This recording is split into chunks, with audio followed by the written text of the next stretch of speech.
रितु मुझे साड़ी पहनने में मदद तो करो, मुझे मुश्किल हो रही है। अरे दीदी, जीजू को कोई फर्क नहीं पड़ता, तुम साड़ी पहनो, सूट पहनो या फिर कुर्ती।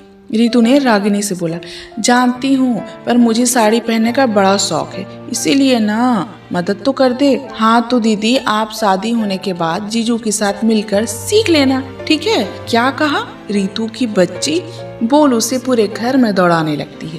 रितु और रागिनी को दौड़ता हुआ देख रामदास जी बोले, अरे अरे रुको रुको रुको मेरी एक्सप्रेस ट्रेन, कहाँ भाग रही हो?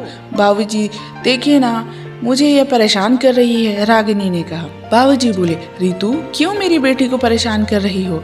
वैसे भी 10 दिनों बाद तो मेरी बेटी इस घर से विदा हो जाएगी, मोहित बाबू इसे ब्याह कर ले जाएंगे। रितु तबाक से बोली, इसीलिए तो बाबूजी यह दिन फिर कहाँ मिलेंगे मुझे दीदी को परेशान करने का।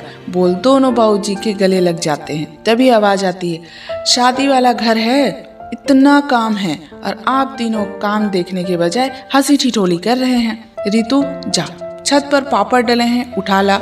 रागिनी तुम अपना लहंगा फिटिंग कराने को दे आओ और आप शादी के कार्ड शर्मा जी और उस्मान भाई के घर पर दे आइए और यह भी बोलिएगा कि पूरे परिवार के साथ आएंगे। रितु की माँ जानकी ने कहा। जानकी की बातें सुन सभी अपने अपने काम में लग जाते हैं। आज मौसम खराब था, थोड़ी थोड़ी बारिश हो रही थी। रागिनी अपने कमरे में थी, तभी रागिनी का फोन बजता है। स्क्रीन पर देखा तो मोहित का नंबर था। रागिनी मुस्कुराते हुए फोन उठाती है। जैसे ही हेलो कहती है, रितु टीवी पर आ रहे गाने को जोर से बजाती है ताकि रागिनी को परेशान कर सके। रागिनी इशारे से उसे आवाज कम करने को कहती है, पर रितु बहुत शरारती थी, वह कहाँ मानने वाली थी। रागिनी रूम से निकलकर छत में चली जाती है। उसे छत पर जाता देख बाबूजी कहते हैं, बिटिया बीमार हो जाओगी, बारिश हो रही है, नीचे आ जाओ। रागिनी ने इशारे से कहा, कोई बात नहीं, बोल बात करने लगती है। रागिनी पूरी छत में घूम घूम कर बातें कर रही थी। वहीं छत के किनारे पर काफी फिसलन थी, पर रागिनी बात करने में इतनी मग्न थी कि कुछ दिखाई नहीं दिया। पैर फिसलन पर पड़ते ही वह छत से नीचे चिल्लाते हुए पीठ के बल गिर के बेहोश हो जाती है। आवाज सुन सब दौड़ पड़ते हैं। देखा तो आंगन में रागिनी गिरी पड़ी थी। उसे जल्दी से उठाकर हॉस्पिटल ले जाया गया। रागिनी को होश नहीं आ रहा था। इधर फोन में बात कर रहे मोहित को रागिनी की चीख सुनाई दी थी, जिससे वह समझ गया था कि कुछ तो गलत हुआ है और वह तुरंत ही रितु को फोन लगाता है। रितु रोते रोते कहती है, जीजा जी, दीदी छत से गिर गई है और बेहोश हो गई है। बोल जोर जोर से चिल्लाकर रो पड़ती है। मोहित ने पूछा, अभी कहाँ है? उसने पूरी बात बताई। मोहित भी हॉस्पिटल पहुंच गया था तो मालूम चला कि रागिनी की रीढ़ की हड्डी टूट गई है, जिससे उसे उम्र भर व्हील चेयर पर ही रहना होगा। यह सुन रागिनी के पूरे परिवार पर बिजली सी गिर पड़ती है। मोहित को भी झटका लगता है। रागिनी को होश आया, पर वह बहुत तकलीफ में थी, कुछ समझने के लायक नहीं थी। उसे कुछ नहीं बताया गया। उधर रितु मन ही मन खुद को कोसे जा रही थी कि काश मैंने टीवी की आवाज ना बढ़ाई होती तो आज दीदी के साथ ऐसा ना हुआ होता। 2 दिन बीत चुके थे, तब रागिनी सभी बात समझने के काबिल हो चुकी थी। उनसे तकलीफ भी कम थी।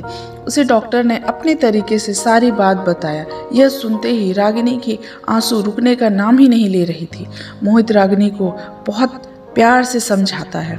रागिनी के माँ बाप मोहित से कहते हैं कि वह रितु से शादी कर ले। मोहित ने रागिनी के पास जाकर कहा, नहीं, मैंने अपने दिल से रागिनी को अपनी पत्नी मान लिया है, तो शादी भी रागिनी से ही होगी, वही मेरी जीवन संगिनी बनेगी। मोहित के पापा यह मानने को तैयार नहीं थे कि एक बीमार लड़की के साथ मोहित की पूरी जिंदगी कैसे कटेगी। वह नहीं चाहते थे कि मोहित की शादी रागिनी से हो, पर मोहित ने अपने पापा से कहा, अगर शादी के बाद यह हादसा होता तो क्या मैं रागिनी को इस हाल में छोड़ देता? नहीं ना, तो आज क्यों?